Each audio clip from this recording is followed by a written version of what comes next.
একটা জিনিস মনে রাখতে হবে যে কেউ কারো রিজিকে ভাগ বসায় না, কেউ না।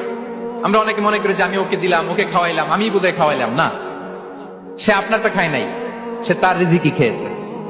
আমাদের ঘরে আমাদের বন্ধু বান্ধব আসে, অনেক সময় আমাদের ঘরে অনেক সময় অতিথি আসে, তাদেরকে আমরা আপ্যায়ন করি, তাদেরকে খাওয়াই।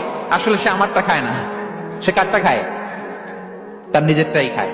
বিষ্ণু ইসলাম এটা খুব সুন্দর করে বলেছেন। ওনার কাজিন চাচাতো ভাই আব্দুল্লাহ ইবনে আব্বাসকে একদিন অনেক নাসিহা করছিলেন। করতে করতে এক পর্যায়ে তিনি বললেন, ওয়া আলাম, ইবনে আব্বাসকে বলছেন, ওয়া আলাম আন্না মা আসাবাকা লাম ইয়াকুন লিইখতিআক ওয়া মা আখতাআকা লাম ইয়াকুন লিইউসিবাক।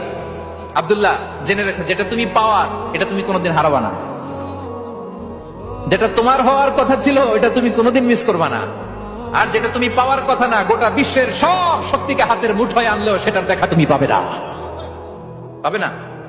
ওয়ালাম আন্নামা আসাবাকা লাম ইয়াকুন লিইখতিআক ওয়া মা আখতাআকা লাম ইয়াকুন লিইউসিবাক। রুফিআতিল আকলাম ওয়া জাফফাতিস সুহুফ। আব্দুল্লাহ, রিজিক নিয়ে চিন্তিত হয়ো না, রিজিক নিয়ে পেরেশান হয়ো না।